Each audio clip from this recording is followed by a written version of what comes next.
الله والذين معه أشداء على الكفار رحماء بينهم تراهم ركعا سجدا يبتغون فضلا من الله ورضوانا سيماهم في وجوههم من أثر السجود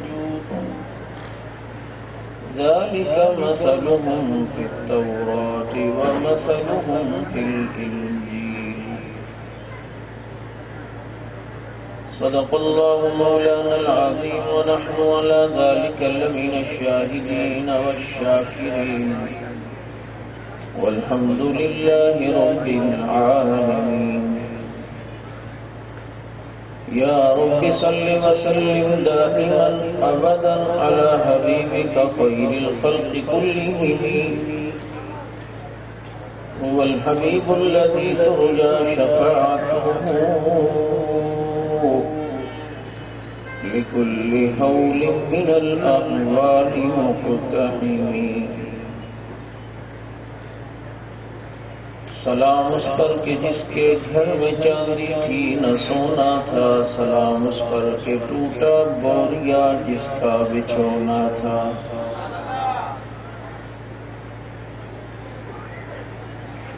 سلام اس پر کہ اسرار محبت جس نے سمجھائے سلام اس پر کہ زخم کھا کے جس نے پھول برسائے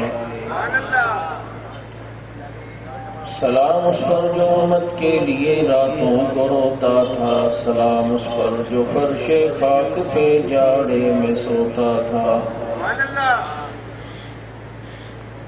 سلام اس پر کہ جس نے پھونکے پیاسوں کو قبائیں دی سلام اس پر کہ جس نے گالیاں سن کر دعائیں دی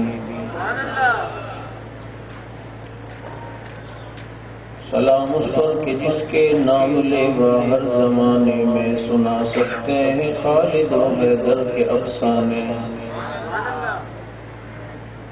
درود پاک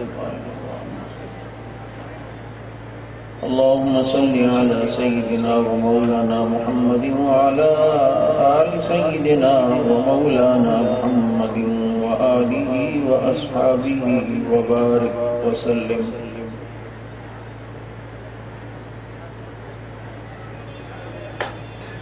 محمد مصطفیٰ افضل ہیں یوں سارے رسولوں میں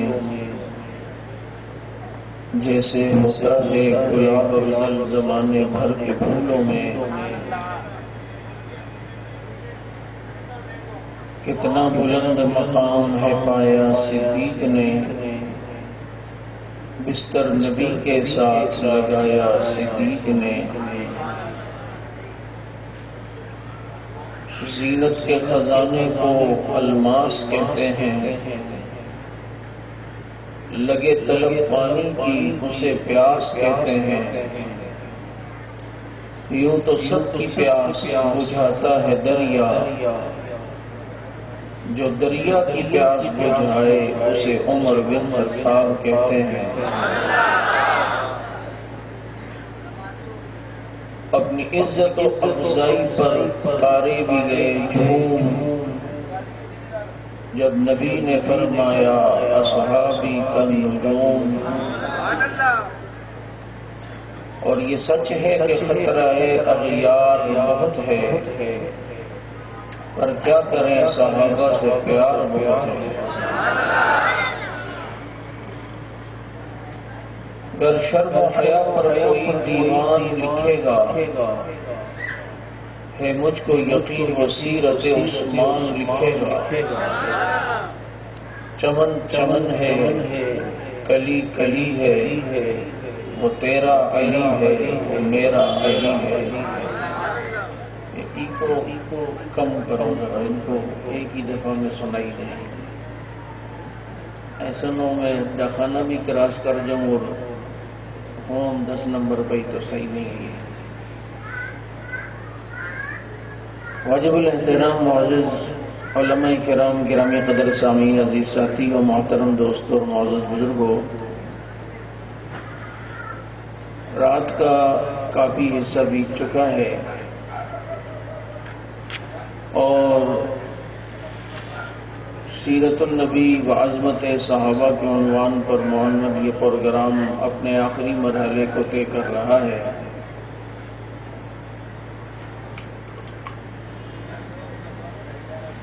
جب بھی کوئی خطیب یا کوئی مصنف یا کوئی مؤلف آپ صلی اللہ علیہ وسلم کی سیرت کے حوالے سے سوچتا ہے کہ کہاں سے شروع کروں اور سیرت کے کس پہلو کو بیان کروں، یہ بات اس کے ذہن کی سوچوں کو منتشر کرتی ہے، کیونکہ جیسے سورج کی کرنوں کی کوئی تعداد نہیں، میرے نبی کی سیرت کے پہلوؤں کی کوئی تعداد نہیں۔ پھر آپ دیکھیں دنیا میں جس کی بھی سیرت کا کوئی یا جس کی شخصیت پر کوئی کتاب لکھی جاتی ہے، لوگوں نے قائد اعظم پر کتاب لکھی، شیکسپیئر پہ کتاب لکھی، آئنسٹائن پر کتاب لکھی، ایڈیسن پر کتابیں لکھی، اور کئی سیاستدانوں اور سائنسدانوں پر کتابیں لکھی گئی، لیکن جس کی زندگی پر کتاب لکھی جاتی ہے تو ابتدا یہاں سے ہوتی ہے کہ وہ فلاں سن میں پیدا ہوا، فلاں شہر میں پیدا ہوا، بچپن یہاں گزارا، لڑکپن یہاں گزارا، تعلیم یہاں حاصل کی اور بڑے ہوئے اور یہ کارنامے سر انجام دیے اور اس دن انتقال ہو گیا، بس۔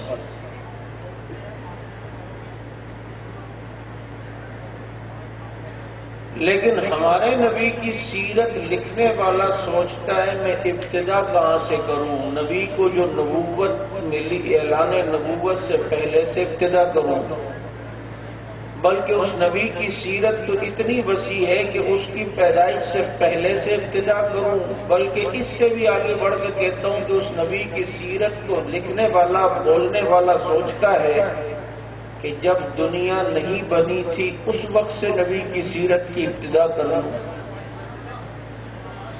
سمجھ نہیں آئی آپ کو؟ نہیں آئی؟ جس کو سمجھ میں آئی ہے وہ سبحان اللہ بولے۔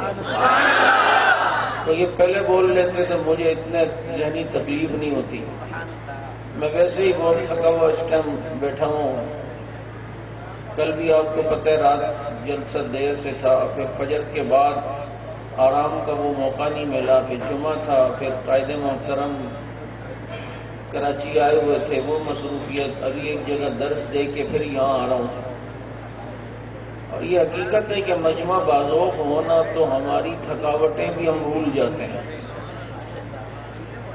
اور مجمعی سن بٹا سن اور ٹن بٹا ٹن ہو تو پھر صحیح طبیعت بھی بوجھل ہو جاتی ہے۔ نعرہ تکبیر، اللہ اکبر، نعرہ رسالت، زندہ باد، نعرہ غوثیہ، کیا کہہ رہے ہیں؟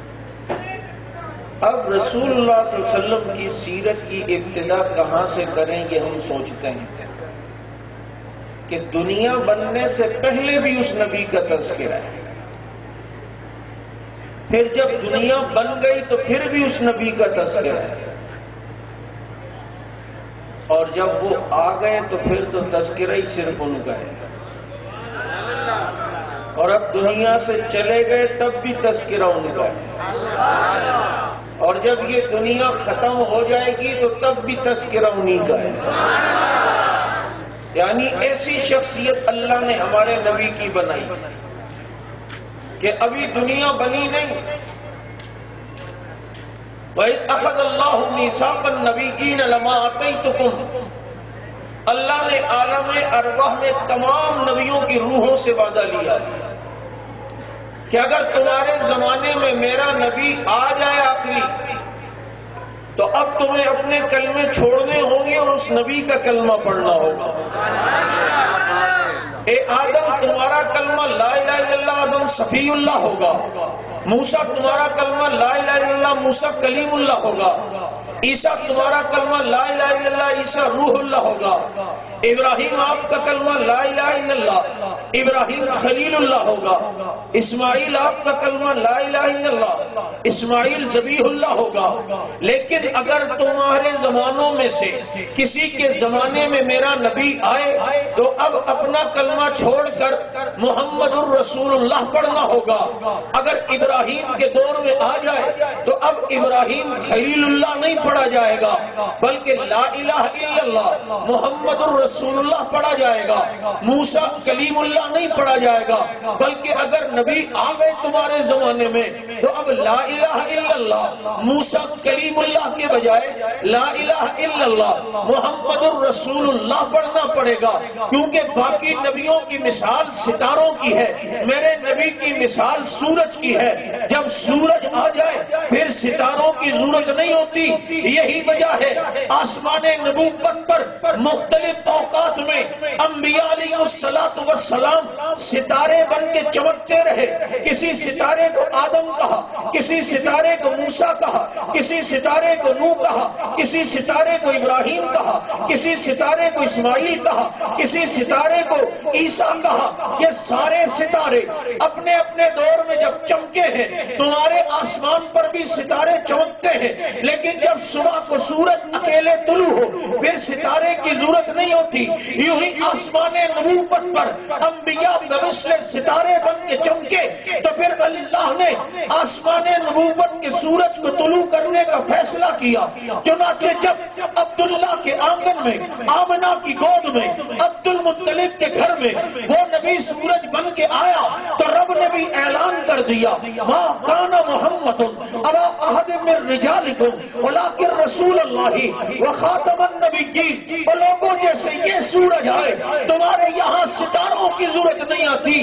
اب آسمان نبوت کا سورج محمد الرسول اللہ کی صورت میں طلوع ہو گیا ہے، اب اس کے آنے کے بعد کسی نبی کی بھی ضرورت نہیں پڑے گی۔ اب ہمارے نبی کو اللہ نے آخری نبی بنایا۔ ہمارے نبی کے بعد کوئی بھی نبی نیا پیدا بولو کہ اس لیے میں نے کہا کہ کوئی نیا نبی پیدا نہیں ہوگا۔ ختم نبوت کا مطلب یہ ہے، کیونکہ تمہیں ہو سکتا ہے قادیانی یا دوسرے تیسرے مغالطے میں ڈالیں، اچھا نبی آخری ہیں، ہاں جی، اچھا آپ کا تو عقیدہ عیسیٰ علیہ السلام پھر دنیا میں تشریف لائیں گے، پھر ہمارے لوگ پریشان ہو جاتے ہیں، ہاں یار عیسیٰ علیہ السلام بھی تو قیامت سے پہلے آئیں گے، پھر ہمارے نبی آخری کیسے ہوئے؟ تو بھائی یاد رکھو، ایک آدمی کے 5 بیٹے ہوں، جو سب سے آخر میں آتا ہے اسے خاتم الاولاد کہتے ہیں، یعنی آخری، اس کا آخری بیٹا، آخری اس کی اولاد۔ اب اس آخر میں پیدا ہونے والے کے لیے یہ ضروری نہیں ہے، اس کے خاتم ہونے کے لیے ضروری نہیں ہے کہ اس سے پہلے اس کے سارے بھائیوں کا انتقال ہو جائے۔ ہو سکتا ہے جو آخر میں آیا وہ پہلے دنیا سے چلا جائے اور باقی جو دوسرے والے پہلے پیدا ہوئے وہ دنیا میں رہیں، تو پھر بھی اس آخری کو خاتم الاولاد کہتے ہیں، کیونکہ اس کے بعد کوئی اولاد نہیں ہوئی ہے۔ اللہ نے ہمارے نبی کو آخری نبی بنایا ہے۔ عیسیٰ علیہ السلام تو پیدا پہلے ہوئے ہیں، لیکن آخر میں جو سب سے پہلے دنیا میں آئے ہیں، آخر میں جو سب سے پہلے دنیا میں تشریف لائے ہیں وہ ہمارے نبی ہیں، اس لحاظ سے نبی کو خاتم النبیین کہا جاتا ہے۔ اس کے لیے ضروری نہیں ہے کہ جو نبی سے پہلے آئے ان سب کا انتقال ہونا ضروری ہو، بلکہ اگر وہ ہوں بھی پھر بھی ہمارے نبی خاتم النبیین ہے کہ نبی کے بعد کوئی نیا نبی پیدا نہیں ہوگا۔ یہ جو پہلے والے عیسیٰ علیہ السلام یہ تو پہلے کے نئے تھوڑی پیدا ہو رہے ہیں، اور وہ آئیں گے اور میرے نبی کے امتی بن کر آئیں گے۔ ایک کہتا ہے کیا عیسیٰ علیہ السلام سے نبوت سلب ہو جائے گی؟ کیا نبی نہیں رہیں گے؟ میں نے کہا نبی بھی ہوں گے، لیکن سندھ کا گورنر جب پنجاب میں چلا جائے عزت ملتی ہے، پروٹوکول ملتا ہے، حضرت کو ایسی والی جگہ ملتی ہے، انہیں پروٹوکول پورا ملے گا، لیکن دستخط اب اس گورنر کے وہاں نہیں چل سکتے. وہاں پنجاب کے گورنر کی مہر لگے گی، وہاں کے گورنر کی سائن لگیں گے. میاں کہیں گے آپ واقعی ہیں گورنر، لیکن آپ کا ایریا الگ ہے، آپ کی حدود سندھ کی ہے، یہاں وہ سلسلہ نہیں ہوگا.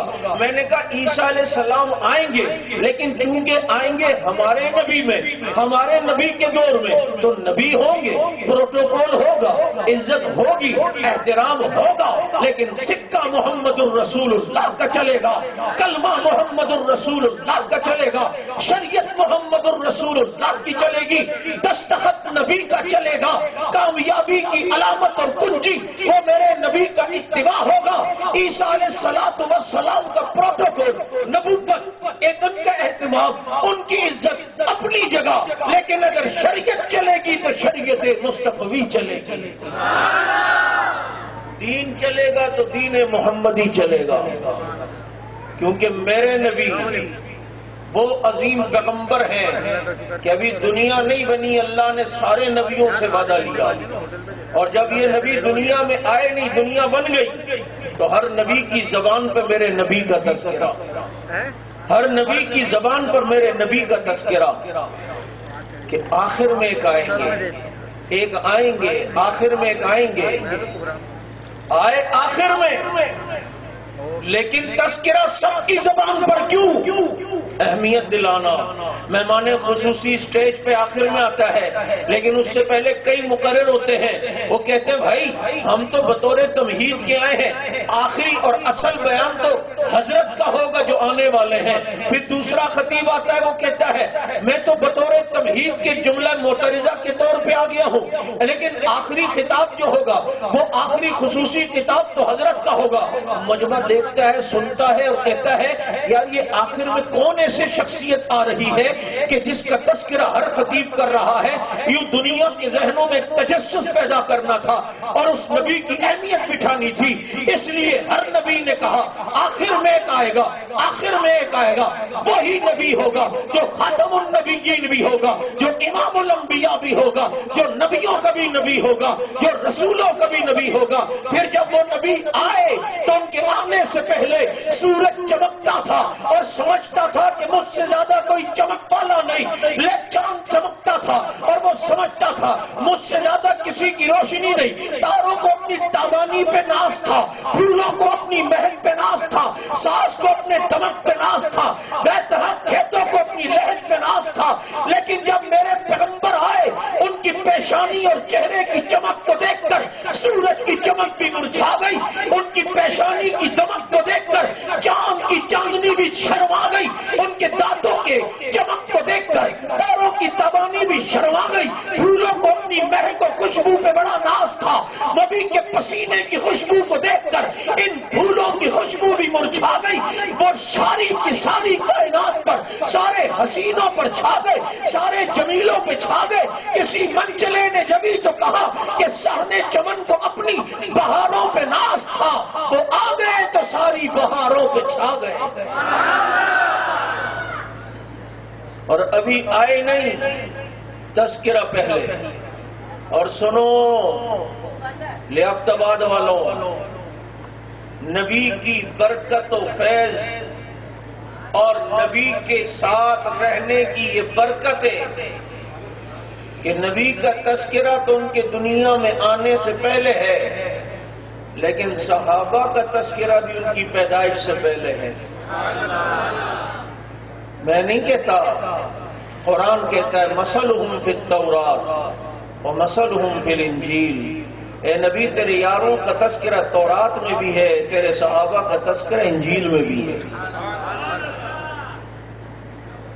صحابہ کا تذکرہ زبور میں ہے کہ آخر میں ایک نبی آئیں گے، ان کے ایسے ایسے ساتھی ہوں گے، ان کے ایسے یار ہوں گے.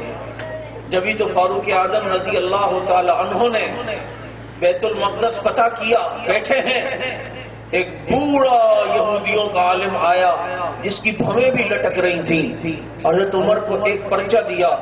حضرت عمر نے دیکھا اور کہا نہیں بھائی یہ اسلام سے پہلے کی بات تھی, اسلام آیا تو ساری باتیں ختم ہو گئیں. کسی نے کہا عمر آپ یہاں پہلے بھی آئے؟ تو کہنے لگے میں بچپن میں قافلے کے ساتھ یہاں تجارت کے لیے آیا تھا.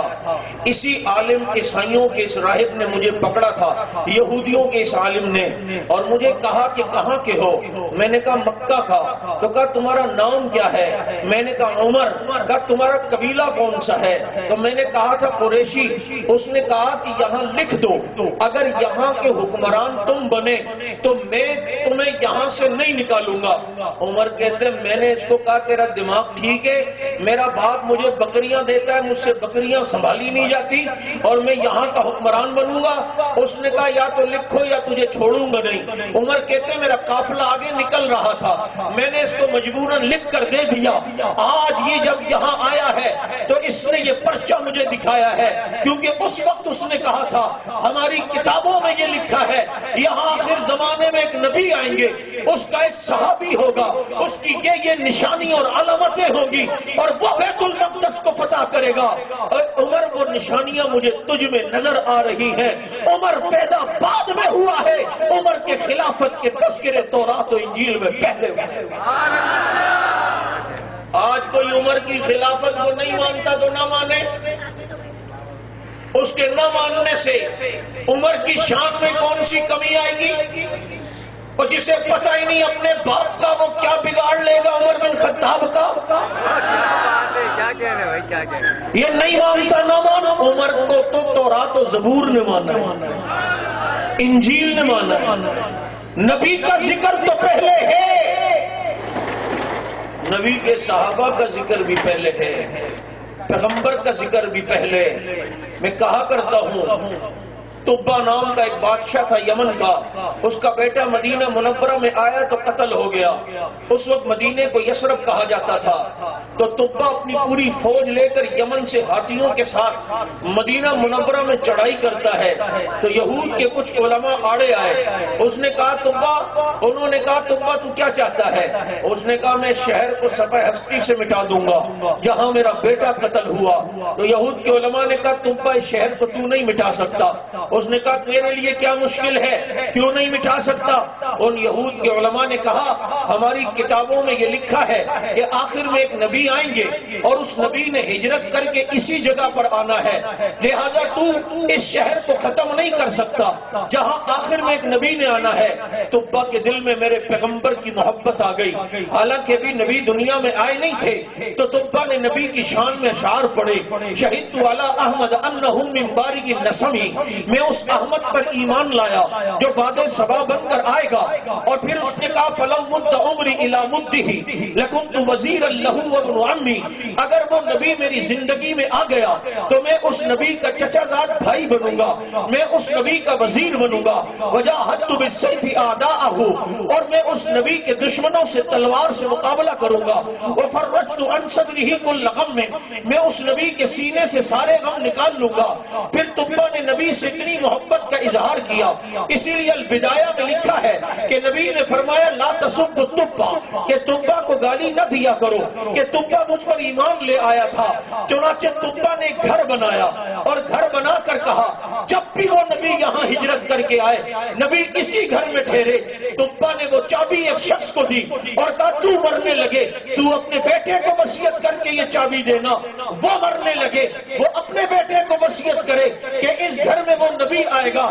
یہ سلسلہ چلتا رہا. پھر کچھ صدیوں بعد میرے نبی دنیا میں آئے, چشم فلک نے دیکھا یہ نبی ہجرت کر کے صدیق اکبر رضی اللہ تعالیٰ عنہ کے ساتھ مدینہ منورہ میں جب پہنچے ہیں. اب مدینہ منورہ والوں نے طلع البدر علینا من ثنیات الوداع وجب الشکر علینا ما دعا للہ داعی, یہ نعرے اور تنوے گا کر میرے پیغمبر کا استقبال کیا. اب ہر عاشق کی تمنا تھی کہ نبی ہمارے ہمارے گھر میں آئے، نبی ہمارے گھر میں آئے، ہر ایک کہتا آقا آپ ہمارے یہاں، آقا آپ ہمارے یہاں، لیکن نبی کی مجبوری تھی، وہ ایک وقت میں ایک عاشق کے یہاں جا سکتے تھے، اس لیے کہا کہ بھائی میں یہ فیصلہ تو نہیں کر سکتا، میں ایک وقت میں ساروں کے یہاں چلا جاؤں، یہ تو ممکن نہیں، ہاں ایسا ہے کہ میری اونٹنی جہاں رکے گی میں وہیں پر قیام کروں گا۔ آپ نے سنا ہے وہ اونٹنی جا کر حضرت ابو ایوب انصاری رضی اللہ تعالی عنہ کے گھر کے پاس ٹھہری اور نبی نے وہاں قیام کیا، اور لیاقت آباد کے مسلمانوں یہ ابو ایوب انصاری کا گھر نہیں تھا، یہ وہی گھر تھا جو تمپا نے میرے نبی کے لیے بنایا تھا۔ وہ وہاں پہنچ کر بھی کسی کا احسان نہیں لیا، ابھی آئے نہیں نبی اور تذکرہ میرے نبی کا پہلے سے ہے۔ میں ایک واقعہ سنایا کرتا ہوں، ابو طالب نبی کے چچا ہیں، ابھی نوجوانی کے عالم میں نبی نوجوانی کی دہلیز پہ قدم رکھا ہے۔ ابو طالب نے کہا بھتیجے ہم شام میں تجارت کے لیے جا رہے ہیں، تم بھی ہمارے ساتھ چلو۔ شام کا علاقہ جہاں صحابہ کے دشمن 6 لاکھ سنیوں کو شہید کر چکا ہے، بشار الاسد ملعون، یہ تو دعائیں دو حق نواز کو کہ تمہیں پہلے جگایا ہے، ورنہ آج تمہارے سروں سے بھی صحابہ کا دشمن فٹ بال کھیل رہا ہوتا۔ جسے حضرت معاویہ ابو سفیان و حضرت عمر ابو بکر کا حیا نہیں، وہ تم سے کیا حیا کرتا؟ جسے عائشہ حفصہ اور ام حبیبہ نبی کی بیویوں سے حیا نہیں آتی، وہ تمہاری ماں بہنوں سے کیا حیا کرتا؟ جو نبی کی 3 بیٹیاں نہ مانتا ہو وہ تیری بیٹیوں سے کیا شرم کرتا؟ وہ وہی کرتا جو شام میں سنیوں کی بیٹیوں کے ساتھ اس نے کیا۔ یہ دعائیں دو سپاہ والوں کو کہ تمہیں پہلے سے شعور بخشا ہے، تمہیں جگایا ہے، ورنہ یہاں تم اٹھتے تو ایران کا پرچم لگا ہوا ہوتا۔ وہ 1979 میں یہ طے کر لیا تھا اس انقلاب کے بعد، پڑوسی ملک کے انقلاب کے بعد، کہ یہاں پاکستان میں بھی ہم نے وہ انقلاب لانا ہے۔ یہ تو حق نواز نے پاکستان کی نظریاتی سرحدوں کی حفاظت کی ہے، جسے تم انتہا پسند کہتے ہو، جس کے چاہنے والوں کی خدا کی قسم قبروں سے خوشبو ہم نے سونی ہے، جانے دی ہیں۔ پہلے کسی کو بات ہماری سمجھ نہیں آتی تھی، لیکن 10 محرم کو کھلے عام صحابہ کو گالیاں دی، سب کو پتہ چل گیا یار یہ والے ناگن چورنگی والے لوگ صحیح کہتے ہیں کہ یہ صحابہ کو نہیں مانتے۔ ہم پہلے کہتے، پہلے تو کیونکہ سوشل میڈیا کا دور نہیں تھا نا، وہ تو کچھ بھی کرتا تھا، لیکن اب تو وہ اس کی ہر چیز سامنے آ گئی۔ آئیے نہیں آئیے بولو، پہلے تمہیں ہم کہتے تھے یہ عقیدہ ہے، لیکن تمہیں سمجھ نہیں آتا، اب تمہیں یقین آ گیا کہ نیپال سے ماتم کے بعد لوگ زندہ بھی ہو کے آ جاتے ہیں، شام کو آ جاتا ہے، اور جو کہتا تھا وہ ابھی تک نہیں آیا، وہ ابھی تک یہاں تو کہتا تھا میں نہیں بتاؤں گا، فرشتوں نے بولو گا پتر لگنا اور 10 سوال کا جواب دے، یہاں تو تیری بات نہیں چلے گی نہیں بتاؤں گا۔ بتانا پڑے گا۔ ابو طالب نے کہا بھتیجے تیار ہو، ہم چلتے ہیں شام کے علاقے کی طرف تجارت کے لیے۔ مکہ مکرمہ سے یہ قافلہ شروع ہوا چلنا، 60 آدمیوں پر مشتمل یہ قافلہ تھا۔ نبی ابھی نوجوان تھے کہ یہ شام کے علاقے کی طرف جا رہا ہے، تو شام کے علاقے سے بہت پہلے عیسائیوں کا ایک راہب اور عالم تھا جو بیٹھا رہتا اور دیکھتا کہ کوئی قافلہ آ رہا ہے تو وہ سب کی دعوت کرتا اور کہ پہلے پوچھتا کہ کہاں کے ہو، اگر لوگ کہتے ہیں مکہ سے آئے تو وہ سب کی دعوت کرتا، پھر دسترخوان پہ کھانا سجاتا، پھر سب کو غور سے دیکھتا۔ لوگ کہتے کہ کیا دیکھتے ہو؟ کہتے جس کا مجھے انتظار ہے تم میں سے وہ کوئی بھی نہیں، کھانا کھلا کے رخصت کر دیتا۔ کوئی کہتا کہ کس کا انتظار ہے؟ وہ کہتا ہماری کتابوں میں لکھا ہے کہ ایک نبی نے آخر میں آنا ہے اور اس نبی نے نوجوانی کے عالم میں اس جگہ سے سفر کرنا ہے۔ میں سوچتا ہوں شاید میری قسمت کبھی جاگے اور شاید میری زندگی میں اس نبی کو دیکھ لوں، اس لیے کہ وہ نبی مکہ کے ہوں گے، اس لیے مکہ والوں کی دعوت کرتا کرتا ہوں لیکن آج تک میرا ارمان پورا نہیں ہوا، شاید کہ میری زندگی میں یہ موقع نہ ملے اور دل میں یہ ارمان رکھ کے چلا جاؤں، لیکن طبہ کی قسمت کا تارا جاگا۔ یہ 60 آدمیوں پر مشتمل قافلہ جب چلا ہے اور طبہ کے خیمے کے پاس سے گزر رہا تھا، طبہ نے کہا لوگوں کہاں کے ہو؟ انہوں نے کہا ہم مکہ کے ہیں۔ کہا سب کی دعوت ہے۔ سب نے سامان اکٹھا کیا اور ابو طالب نے نبی کو سامان کے پاس بٹھایا، بھتیجے تم بیٹھو، ہم تمہارے حصے کا کھانا لائیں گے۔ اور 59 آدمیوں پر مشتمل یہ قافلہ یہ جا کر بحیرہ کے خیمے میں بیٹھ گیا تو بحیرہ نے 59 آدمیوں کو غور غور سے دیکھا اور دیکھ کے کہا ابو طالب سارے آ گئے ہو؟ کہا جی سب آ گئے ہیں۔ کہا کسی کو چھوڑ کر تو نہیں آئے؟ کہا سامان کے پاس ایک بچے کو بٹھا کر آئے ہیں۔ تو ابو طالب تڑپ کے کہتے، بحیرہ تڑپ کے کہتا ہے ابو طالب اس کو بھی بلاؤ، شاید اسی کے لیے میرا دسترخوان سجتا ہو، بلاؤ تو صحیح۔ جب نبی آئے تو میرے پیغمبر کو خیمے میں جگہ نہ ملی، نبی ایک درخت کے نیچے بیٹھے اور درخت کا سایہ اپوزٹ سائڈ تھا، مخالف سائڈ تھا، اور نبی کو جگہ دھوپ میں ملی۔ جیسے ہی دھوپ میں درخت کے نیچے نبی بیٹھے، درختوں کی ٹہنیاں مڑی اور مڑ کے نبی پہ سایہ کر دیا۔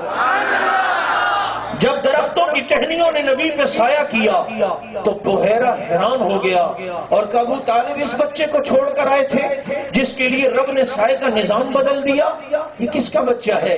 کہا میرا بیٹا ہے۔ کہا ہو ہی نہیں سکتا۔ کہا بھائی میں چچا ہوں اور چچا باپ کی جگہ ہوتا ہے۔ کہا وہ الگ بات ہے، لیکن اس کا والد؟ کہا یہ یتیم ہے۔ کہا اس کا نام محمد صلی اللہ علیہ وسلم۔ ابو طالب یہ کہاں پیدا ہوا؟ مکہ میں۔ یہ کون سے قبیلے کا ہے؟ قبیلہ قریش کا ہے، بنو ہاشم کا ہے۔ اس کی کون سی شاخ کا ہے؟ قریش کا ہے۔ بحیرہ کا رنگ خوشی اور حیرانگی سے بدل رہا ہے کہ لگتا ہے وہ دن آ گیا جس کے لیے میں منتظر تھا، جس کی تمنا لے کے بیٹھا تھا، لیکن ابھی ایک نشانی باقی تھی۔ تو بحیرہ نے کہا ابو طالب اگر اجازت دو تمہارے بھتیجے کے کمر سے کپڑا ہٹا کر میں تمہارے بھتیجے کی کمر پہ کچھ دیکھ سکتا ہوں؟ کہا دیکھ لو۔ جب بحیرہ نے نبی کی کمر سے کپڑا ہٹایا اور نبی کی پیدائش مہر نبوت کو دیکھا تو بحیرہ تڑپ کے کہتا ہے نبی کیوں حاضر الامہ، یہ تو اس امت کا نبی ہے، ابو طالب کیا ظلم کرتے ہو؟ خدا کی قسم یہ کپڑے کا تاجر نہیں، اللہ نے اسے تو جنت کا تاجر بنایا۔ یہ جنت کا تاجر ہے، یہ تو نبی ہے۔ بتاؤ بحیرہ کی خوشی کا کیا عالم ہوگا جو ارمان لے کے پھرتا تھا، آج بحیرہ کا قسمت کا تارا جاگا اور اس خواہش کو رب نے پورا کیا۔ بحیرہ عیسائیوں کا عالم تھا اور پرانی کتابوں کا بہت بڑا عالم تھا، اسے میرے پیغمبر کی نشانیاں معلوم تھی، چنانچہ اس نے کہا ابو طالب میرا مشورہ ہے تم اس نبی کو شام لے کر نہ جاؤ، اپنے بھتیجے کو واپس مکہ لے جاؤ، ورنہ شام کے یہودی اس نبی میں آخری نشانیاں دیکھ کر کئی حسد اور بغض میں اس نبی کو قتل نہ کر دیں۔ ابو طالب پریشان ہو گئے۔ اسی قافلے میں ایک نوجوان تھا، ابو طالب نے کہا نوجوان تو میرے بھتیجے کو مکہ تک پہنچا دے، اس کا رفیق سفر بن جا، میں تیرے حصے کی تجارت کروں گا۔ اس نوجوان نے کہا ابو طالب میرے حصے کی تجارت کر یا نہ کر، تیرے بھتیجے کے ساتھ جانا میری سعادت ہے۔ چنانچہ بحیرہ کے خیمے سے مکہ مکرمہ تک جو نبی کا رفیق سفر رہا ہے دنیا اسے ابو بکر صدیق کہتی ہے۔ مصطفیٰ کا ہم سفر ابو بکر، مصطفیٰ کا ہم سفر ابو بکر۔ لوگ کہتے ہیں مصطفیٰ کا ہم سفر، کیا ہے جواب؟ ابو بکر۔ اور ان کے ذہنوں میں نبی کا رفیق سفر وہ ہجرت والی رات وہ بھی ہے، لیکن ابھی تو نبی نے نبوت کا اعلان بھی نہیں کیا، صدیق اس وقت سے نبی کا رفیق سفر تھا۔ بلکہ میں ایک قدم اور آگے بڑھ کے کہتا ہوں دنیا بھی نہیں بنی تھی، صدیق اس وقت سے نبی کا رفیق سفر ہے۔ بخاری شریف میں باب باندھا ہے امام بخاری نے ان الارواح جنود مجندۃ، یہ روحیں آپس میں ملی جلی رہتی تھیں۔ اور ایک دوسری روایت یہ بخاری میں نہیں ہے کہ نبی نے فرمایا عالم ارواح میں میری روح اور ابو بکر صدیق کی روح نے دوڑ لگائی. میرے ایک دو قدم آگے نکلے تو میرے قدم نبوت پہ پڑے، صدیق ایک دو قدم پیچھے رہا تو صدیق کے قدم صداقت پہ پڑے. یہ اتنا سفر کے صرف اولئک الذین انعم اللہ علیہم من النبیین والصدیقین، یہ میرا قدم نبوت پہ پڑا، صدیق کا قدم صداقت پہ پڑا، اور دنیا بنی نہیں تھی صدیق اس وقت بھی نبی کا رفیق سفر تھا. تکبیر، مصطفیٰ کا ہم سفر ابو بکر، گلی گلی نگر نگر. اور پھر جب نبی ہجرت کر رہے تو میں کہا کرتا ہوں کافروں نے نبی کے گھر کو گھیر لیا تھا نا. نبی نے حضرت علی کو بستر پہ سلا دیا، علی تو سو جا میرے بستر پہ، ذوق تازہ ہو، علی تو میرے بستر پہ سو جا. آقا حکمت کیا ہے؟ حکمت اس میں یہ کہ باہر جتنے بھی کافر ہیں وہ تجھے ہی نبی سمجھتے رہیں گے. کنٹینیو سیدھا ہے، مضارع کا ہے، مستقبل کے لیے بھی آتا ہے. وہ تجھے ہی نبی سمجھتے رہیں گے، حالانکہ تو علی ہے، وہ سمجھیں گے تو نبی ہے. ایسا ہی ہوا تھا نا.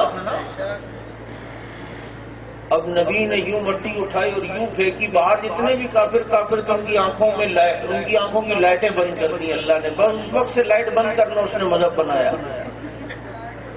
مقصد آنکھوں میں ان کی لائٹ چلی گئی، نبی نے مٹی ماری پھینکی. وما رمیت اذ رمیت ولکن اللہ رمی. اور نبی وہاں سے چلے ہیں، صدیق کے دروازے پہ آئے ہیں، صدیق کو لے کے جا رہے ہیں، صدیق نبی کو لے کے جا رہے ہیں. کبھی آگے ہوتے ہیں کبھی پیچھے. نبی فرماتے صدیق کیا کر رہے ہو؟ کہا آقا مجھے آگے خطرہ ہوتا ہے تو میں آگے چلا جاتا ہوں، پیچھے خطرہ محسوس کرتا ہوں پیچھے آ جاتا ہوں. جو دشمن سے بچا کر نبی کو مدینے تک خیریت سے پہنچائے، آج اس کی عزت اگر خطرے میں ہو تو ہمیں مما ڈیڈی یاد آ رہے ہوں. مجھے بتاؤ صدیق کے لیے میدان میں آنا چاہیے یا نہیں؟ جس نے ہمارے نبی کو پتھر لگنے نہیں دیا، ہم اسے گالی لگنے دیں گے؟ لے گئے نبی کو، صدیق لے گئے.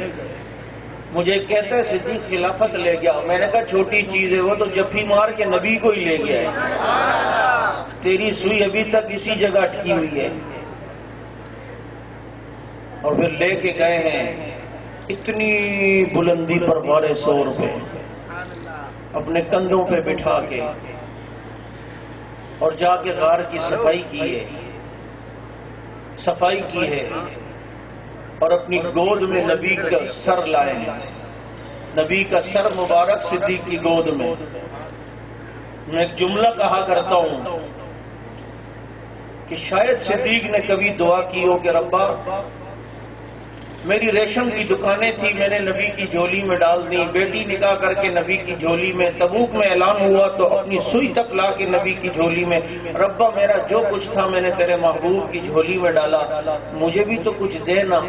اب صدیق کو ملے تو ملے کیا؟ آسمان کے تارے سونے کے بنا کر دیے جائیں تو خدا کی قسم صدیق کی وفا اتنی کہ یہ بدلہ بن نہیں سکتے. جن کے بارے میں نبی نے فرمایا میں نے ہر ایک کے احسان کا بدلہ دے دیا، صدیق کے احسان کا بدلہ اللہ ہی دے گا. اللہ بس میرا جو کچھ تھا میں نے تیرے محبوب کی جھولی میں ڈال دیا. 40,000 درہم نبی کی جھولی میں. ہجرت والے دن 5,000 درہم گھر پہ تھے، ٹوٹل سارا کا سارا اٹھا کر نبی کی جھولی میں. بیٹی نکاح کر کے نبی کی جھولی میں. تبوک میں اعلان ہوا تو سوئی تک بھی لا کے سارے گھر کا سامان نبی کی جھولی میں. اللہ مجھے بھی تو کچھ دے، میرا جو کچھ تھا میں نے تیرے محبوب کی جھولی میں ڈال دیا. پھر رب بھی رب ہے، حالات بنائے. صدیق نبی کو لے گئے، اپنی جھولی کو پھیلایا، نبی کا سر مبارک صدیق کی جھولی میں آیا. میرا وجدان کہتا ہے رب نے کہا ہوگا صدیق تیرا جو کچھ تھا تو نے میرے محبوب کی جھولی میں ڈالا، میرا جو کچھ تھا آج میں نے تیری جھولی میں ڈال دیا. لولاک لما خلقت الافلاک، یہ نہ ہوتا تو کچھ نہ بناتا. میں نے بھی اپنا سب کچھ تیری جھولی میں ڈالا. 3 دن نبی کو اپنی جھولی میں سلایا نا، رب نے قیامت کی صبح تک نبی کے قدموں میں سلا دیا.